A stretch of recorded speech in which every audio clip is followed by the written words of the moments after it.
now, and we'll have it posted within a few days on the AARP New Hampshire YouTube channel, which is youtube.com/@AARPNH1. So thank you for joining us today for our new cooking class brought to you by AARP New Hampshire and New Hampshire Food Bank. My name is Frances and I am your host today. I am also a volunteer with AARP New Hampshire. AARP has been promoting the health and well-being of older Americans for over 60 years. In New Hampshire, AARP works to bring you informative, innovative, and fun in-person and virtual events like today's online cook-along demonstration as a means of connection and inclusion. AARP has numerous free healthy living resources on its website, which includes staying fit, wellness, and longevity, and information on healthy eating as well as staying sharp. There's something for everyone. In a few minutes, I'll put the link in the chat for you. AARP New Hampshire is partnering with the New Hampshire Food Bank for our virtual cooking classes. The New Hampshire Food Bank fights the root causes of hunger by empowering people to learn new skills, enabling them to become a more self-sufficient and improve their quality of life. If you don't already know, let me introduce Chef Shane. Chef Shane is the Chief Culinary Instructor at the New Hampshire Food Bank, where he leads hands-on cooking programs focused on practical skills, nutrition, and building confidence in the kitchen. With a background in hospitality and event dining, he brings a creative yet approachable style to his teaching. Shane is passionate about helping others make the most of simple, accessible ingredients while creating meals that are both flavorful and nourishing. So today, Chef Shane will be demonstrating how to make barbecue sauce, barbecue chicken, and loaded potato salad just in time for the holidays in this nice hot summer weather. So if you have questions, please put them in the chat and we will get to them as periodically throughout the demonstration. So Shane, back to you. Awesome. Well, welcome all. Yep, today we're going to do some simple barbecue chicken and some nice potato salad for this nice warm weather we've been having. Or I don't know if whoever's zooming in through this, you might have warmer weather than we are, but it's summer where we are, so nice summer grilling or barbecue dish. So we're going to start with our barbecue sauce. We're going to have a nice low medium heat, and we're going to just start with all of our ingredients. I start with my ketchup, so we're going to add our ketchup right in.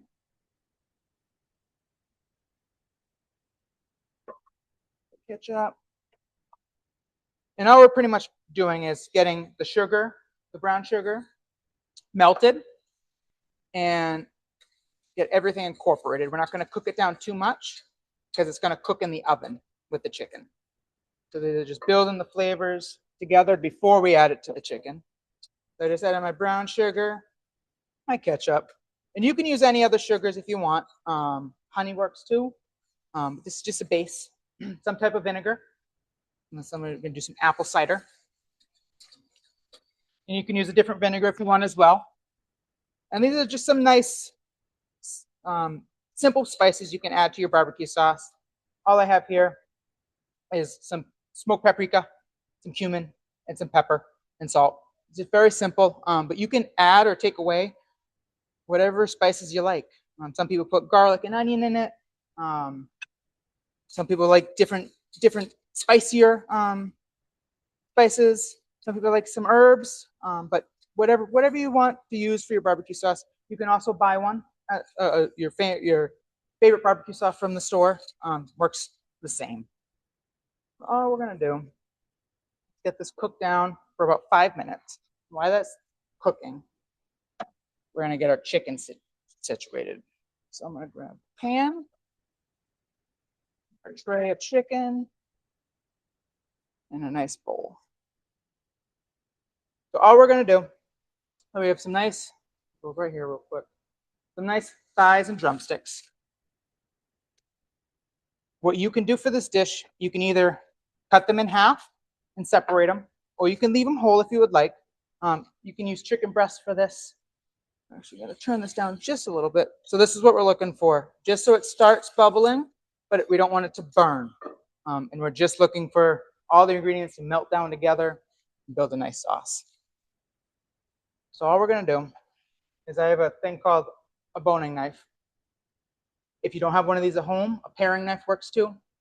Or you can get them separated. So you don't have to even do this process. This just saves you a little bit of money.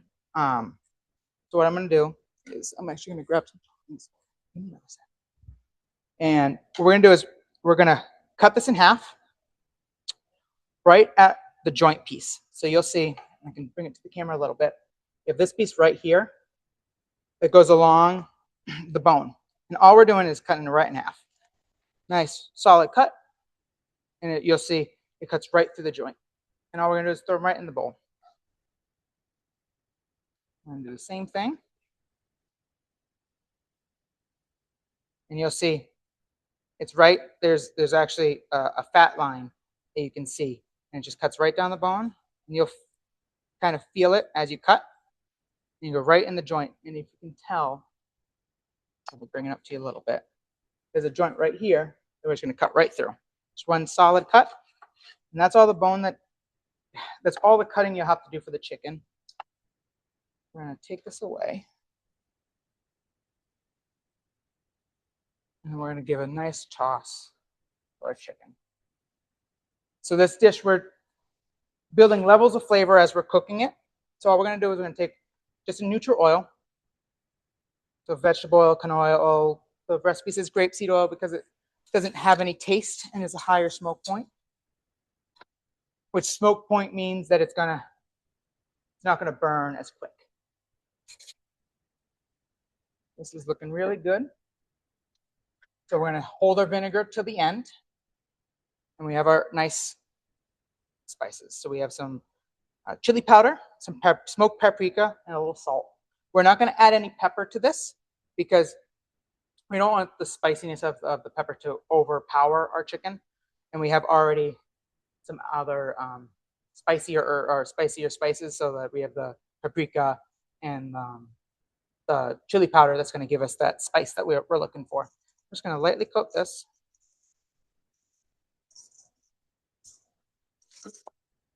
Just to give it a nice toss. And all we're doing is getting it nicely coated. So it's going to go right into our pan. So as you can tell, nicely coated. And then we're going to take our roasting pan. So you're just looking for enough surface to evenly distribute your chicken so there's not too much space. Because when you're cooking it, it's going to create some moisture that we want to lock all those flavors in.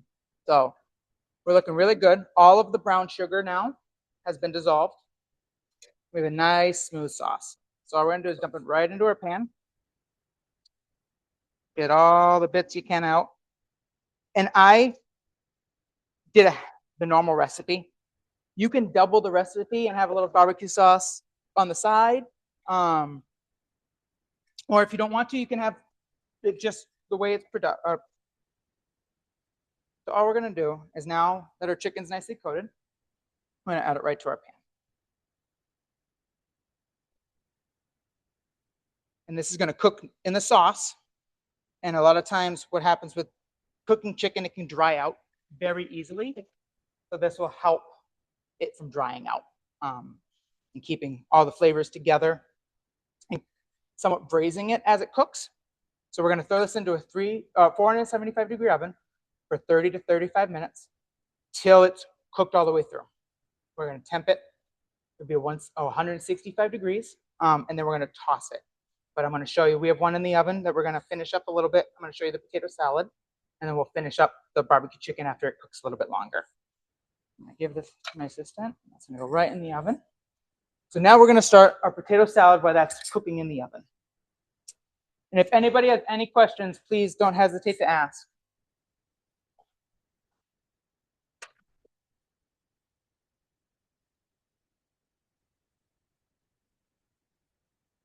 So this potato salad is a little unique, where many potato salads, the potatoes are boiled or steamed. I roast my potatoes from a potato salad. I feel like it gives more flavor and pulls different moisture out. And I have a pet peeve with boiling skinned-on potatoes, because sometimes the skins fall off and you're just eating skin, and I don't really like that. So roasting them actually holds the skin on a lot nicer. So all we're gonna do is take a nice little bowl and we're gonna quarter our potatoes. And you can use any potato you really like. I would suggest more Red Bliss, a Yukon potato. Rustic potatoes, I don't feel like have a ton of flavor to them, but you can absolutely use those if that's what you have. Hey, Shane, can I ask you a Yes, question right quick? absolutely. On your end, can you say where it says, can you pull up your chat and see if you can say to everyone, because I'm saying that and it's not letting Ashley come in right. And everybody's sending me unhappy emojis, which means that's why you have no questions yet. Heard. So, Yeah, I see no questions in the chat. so does your chat say to everyone? Instead of to No. host and panelists? Say, It says to host and panelists. okay, so click that and say it to everyone. It won't let me. It only gives me the option of the panelists because I don't think I'm hosting it. Okay. All right. I'll work on it and then I'll be right back. No worries. I'm sorry, everybody.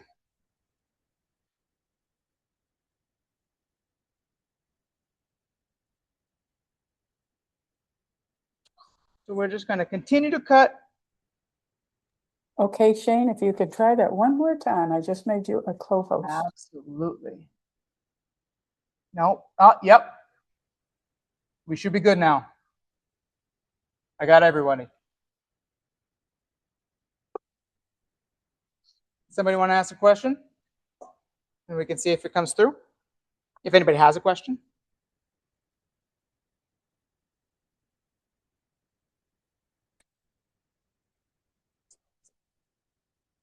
So now that we have this here, just oil and salt and pepper. So we have our potatoes. All of our other ingredients we're going to stick over here. We still have no questions yet. It's to everybody. That's all I care. That's all that matters to me. All right. So I have my assistant getting me some oil real quick and some salt and pepper, and we're going to get those tossed. While that happens, I'm going to get our bacon taken care of.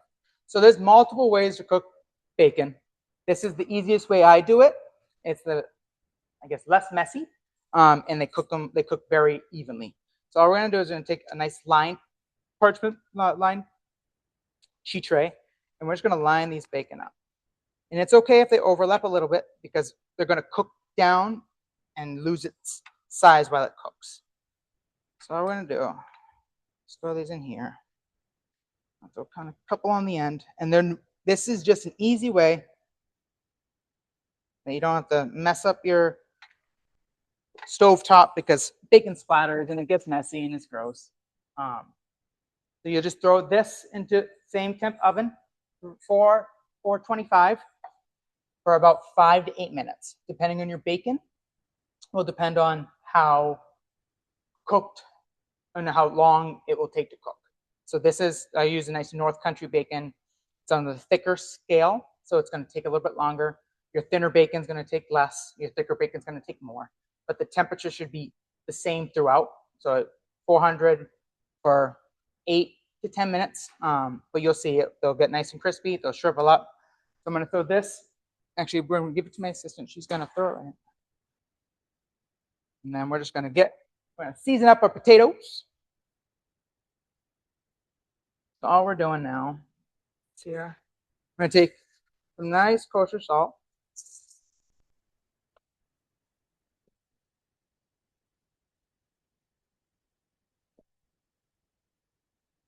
Black pepper.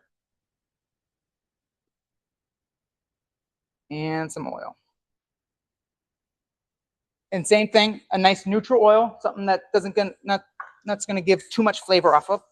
And then same thing, we're going to give it a nice toss. And it's going to go right in the roasting pan.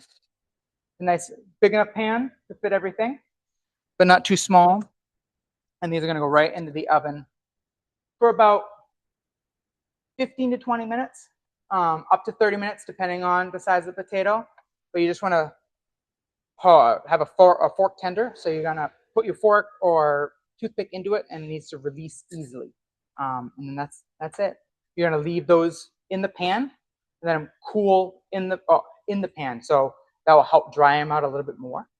So it absorbs all those nice flavors we're adding to it. So I have some already chilled, but at room temp. I didn't throw them in the fridge.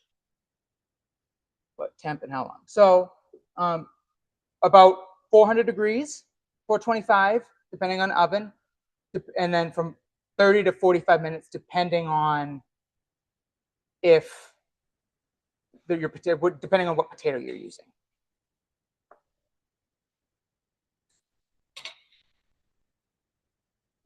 So what we're going to do is we're going to get all of our ingredients in the bowl first.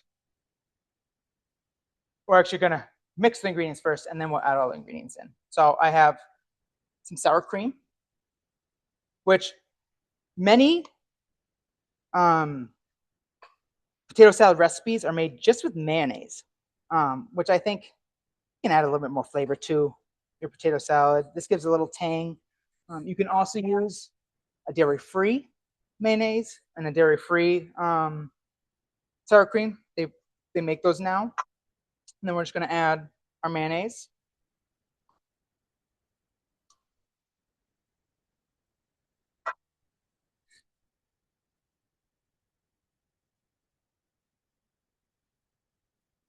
And then we're going to add our mustard.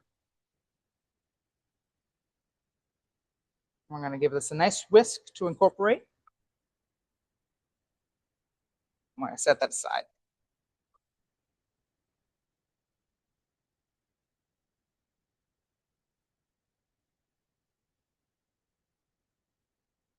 And this might seem a lot for the amount of potatoes, but it's going to absorb a lot into it while it's in the fridge. So now that we have that all situated, we're going to get our pickles chopped. We'll get our scallions chopped, and we'll grate our cheese. The recipe does call for grated cheese. All depends on your liking, what you want, if you want the cheese or not. I suggest grating your cheese. Cheese, grated or pre-grated cheese now is coated in potato starch or cornstarch, so it doesn't gum up together in the fridge, but it ends up giving your product a different flavor and a different mouthfeel, which as a chef, I don't like as much. But all we're going to do, we're going to take our scallions at a bias cut. We're just going to give some nice strips.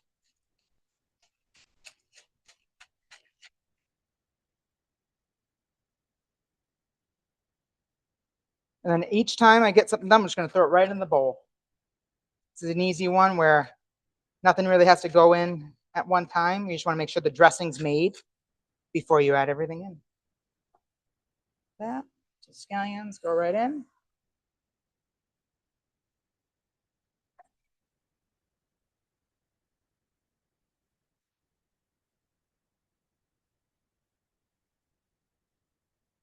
And we'll go for our pickles. Which, like all of these ingredients, if people don't like pickles, just take it out. If you don't like cheese, take it out. This is just a base, so you have something you can build off of. But it doesn't have to be exactly the recipe that I provided. You can make some changes to it if you want, which I think is the best thing about recipes. They're adaptable. You can change and take things out or add things in if need be.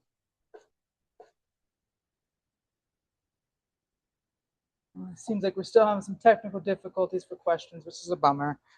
What I can do, guys, if this doesn't work, if you have questions, you can add it to the comments on the YouTube page, and I can look at that and try to answer them after it's posted.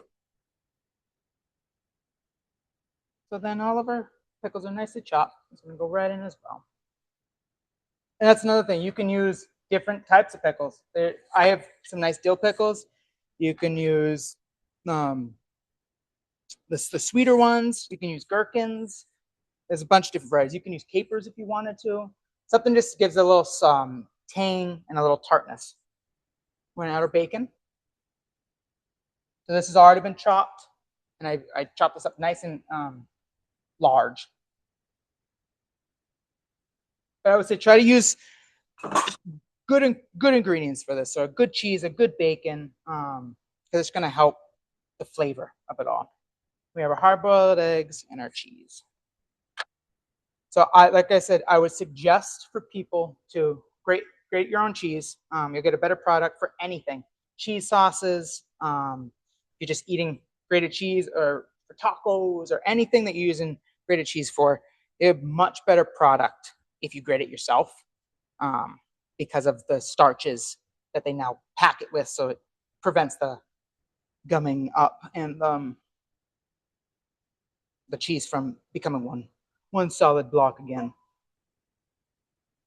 It's funny, there's chefs and YouTube videos and people rinsing cheese because of the potato starch. We don't need to rinse cheese. We can just grate it. That's all we're looking for. Nice grated cheese, and then our hard-boiled eggs. I already did these, but I like to break them up in my hand. I'm a more rustic chef, so I like, especially cooking at home, just to have it a little bit more rustic, not as refined. And this is another thing: if people don't like eggs, take it out. Don't kill yourself. It doesn't. I love it, the hard-boiled eggs, but you don't. If you don't, you can take it right out. So now that that's made, we're just going to incorporate all of our ingredients together.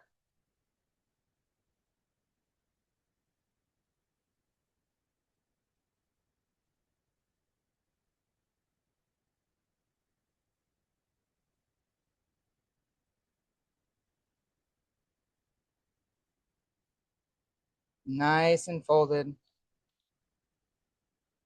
And then what we're going to do is, now that I actually have my chicken out of the oven, we're going to give it a nice deglaze. And what that's going to do, it's going to pull all of these bits. It's probably pretty hot.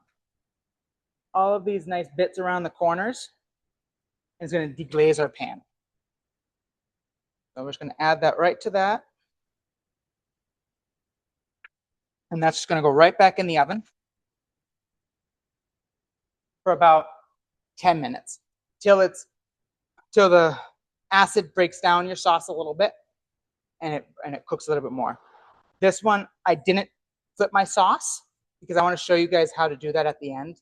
And because I did it prior, it sat a little bit, so I don't need to toss it before it goes in. When you're doing the process, make sure you toss it. And someone write, did you turn the chicken? No, I did not turn the chicken, because it's going right back in for 10 minutes. And it sat out for a little bit because of the time frame. We want to make sure you can see your finished product.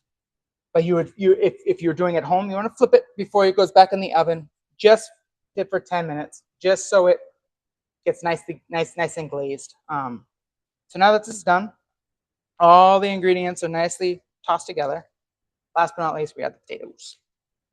And as you can tell, these are some nice roasted potatoes, where I think you get a lot more flavor out of it, because the potatoes you haven't lost the flavor into the water. And all we're going to do is fold this together.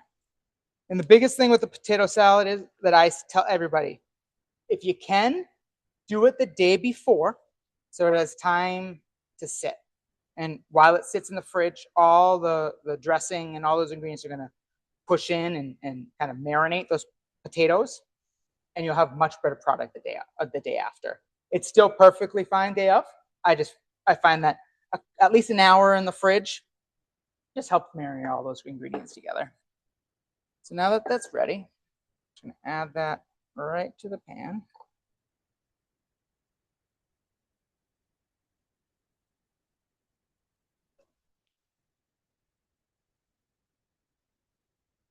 That's your potato salad. Now that I see that we have our comments back, we have a second, we can answer some questions if you want.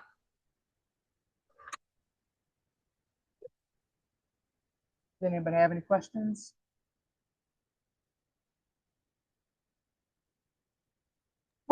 I was looking and I was able to see some of them, you know? So, and I answered some of them, and it looks like they were asking like, um, You're did perfect. Shane say he did or did not the Yep. chicken? 100%. And you guys see, you'll see, I split those 5 pounds. I did half the recipe. That's why the amount is less. Just because I wanted to see the both processes of it. You have me cutting the potato, cooking it, and so you have a finished product as well. So it might seem a little less. You'll get double the product after it's done. So I did half the eggs, half the bacon, so you could see both of the preparations. Yep, boiling is something I never thought of. Broiling, yep. So for me, the potatoes, when you boil something, you're losing a lot of the nutrients, all of the flavor into the water you're boiling it in. And it has a tendency of your potatoes become kind of bland. This, it holds all those flavors in. It actually adds flavor to it because you're caramelizing the potatoes, and you're adding some oil to them, so they kind of marinate and cook as the process as the cooking process continues. So somebody said, you said 475, but on our recipe, it says 425 for the If I potatoes. said 475, I meant 425. So for the potatoes, depending on the size of your potatoes, from 400 to 425. You don't want too much color on them. You just want to get them cooked through.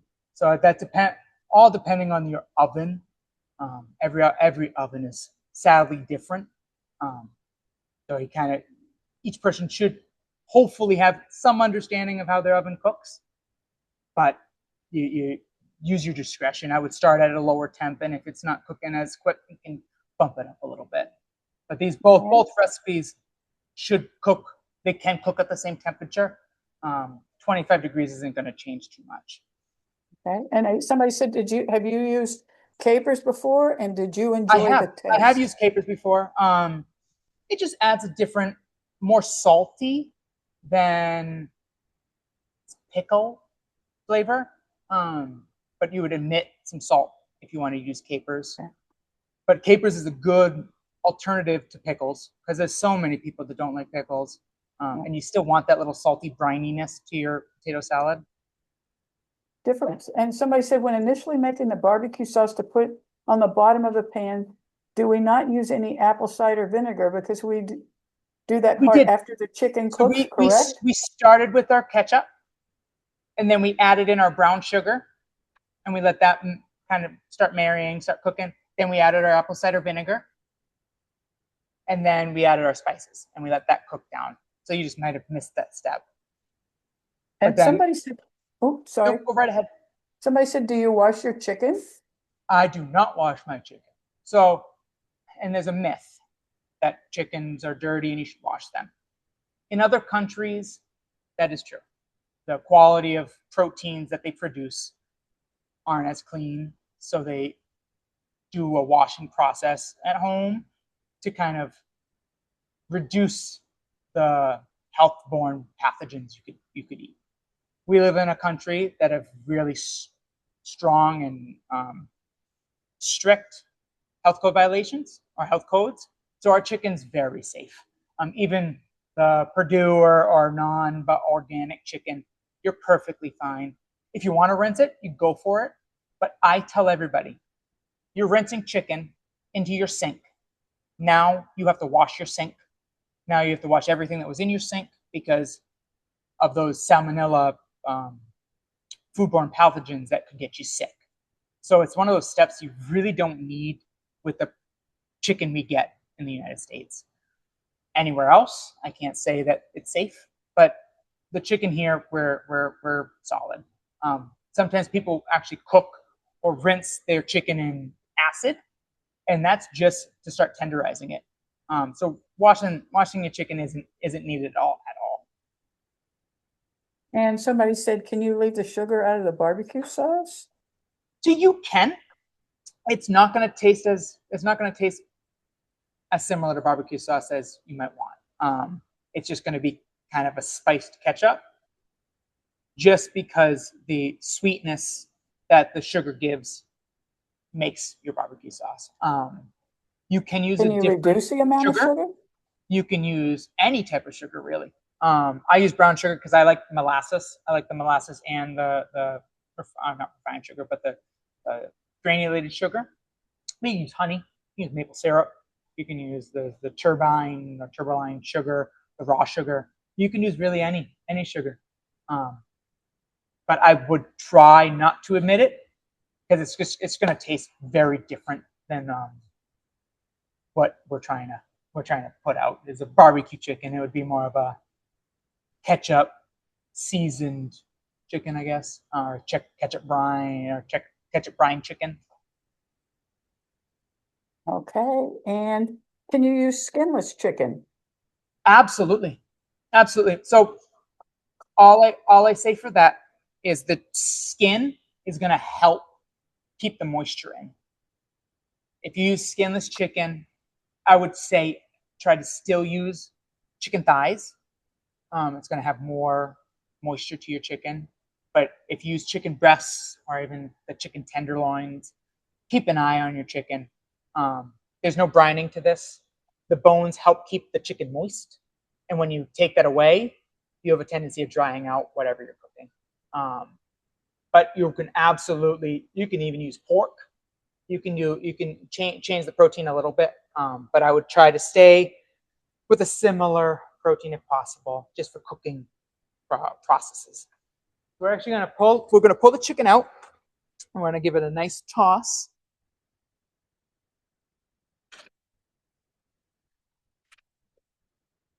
And this is also because we're cooking it in the oven. It's going to be a little bit more sticky. That's where if you want to add, you want to make some extra barbecue sauce, that's fine. So as you can tell, I didn't turn these at all. These are nice and crispy. You can leave it this way. If you don't want to toss it and you like your chicken a little bit crispier, this is perfectly fine. I want to get these coated a little bit. So we're just going to do a nice little dip. And that's it. And what that's going to do is going to keep some of the crispiness. We're going to plate this right up. We're going to give it a nice roll. And the good thing is, so we cook this all in the sauce. So we're adding the flavor of the chicken. So chicken, when it cooks, it gives some juices. And that just adds all to your barbecue sauce. Can you find me a little bowl? Yeah, that's perfect. One of those. So barbecue chicken's all done. What we're going to do, I'm going to put this right here so you guys can see. It's now on.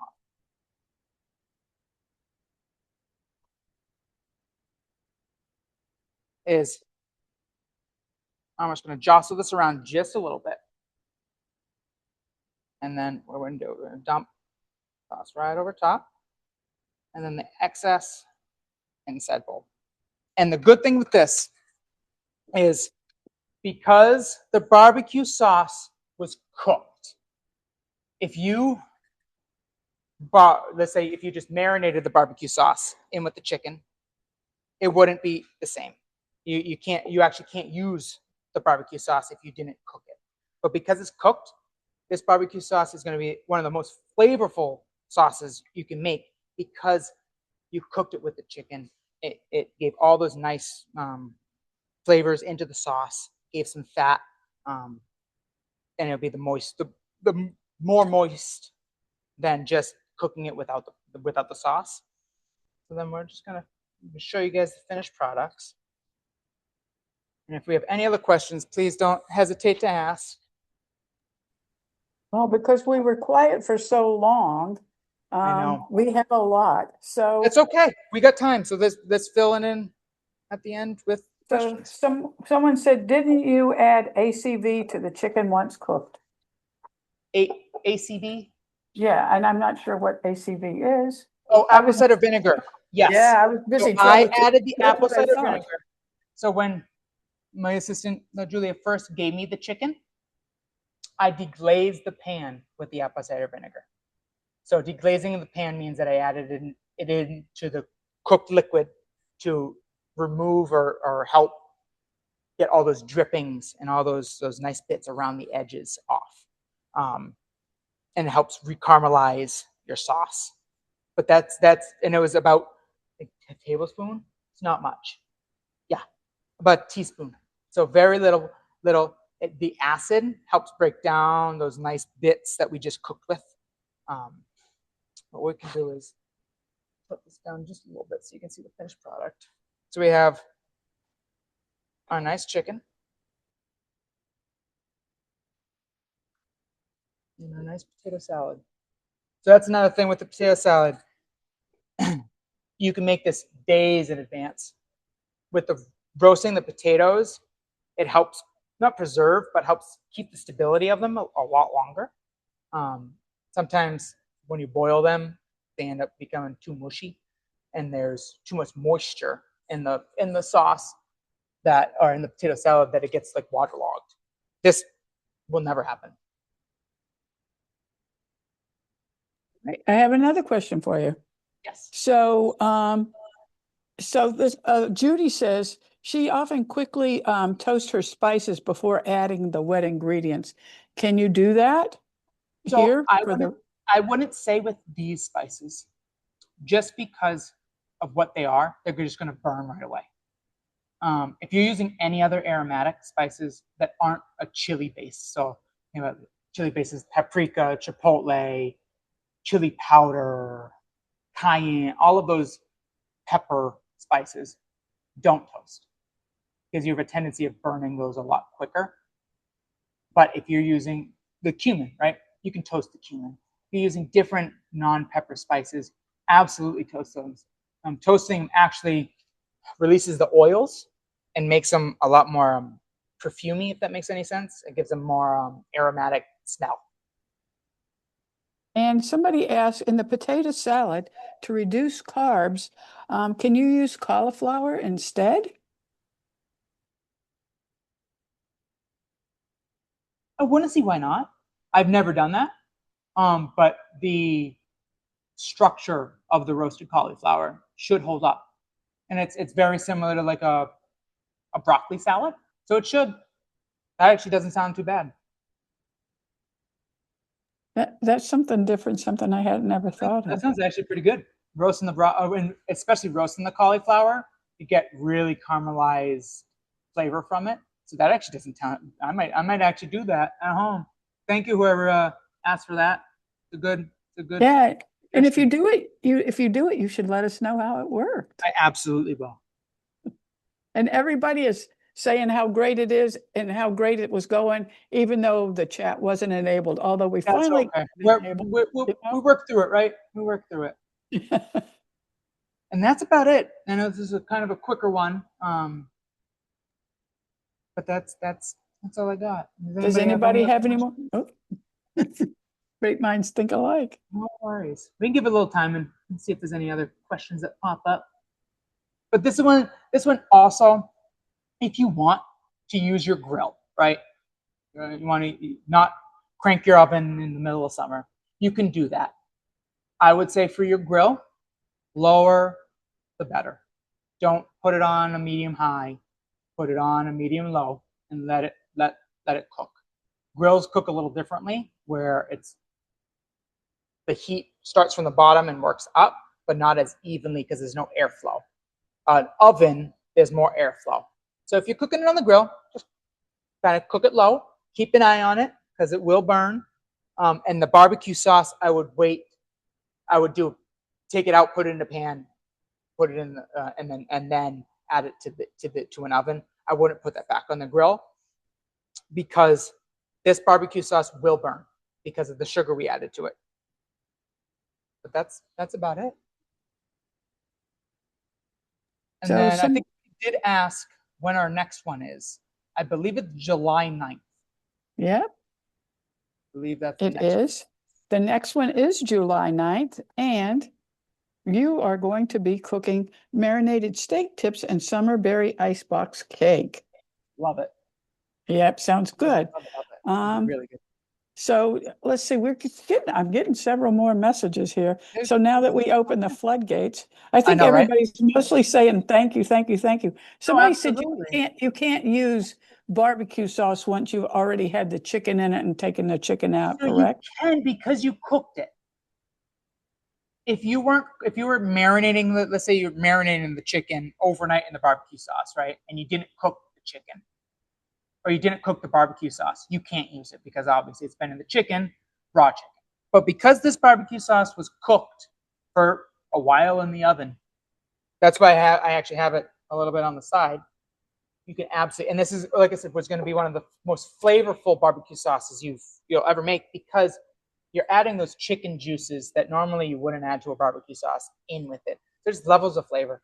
That's really, but it's absolutely 100% safe to eat. If we're not getting any more questions, we're getting lots of thank yous and great jobs.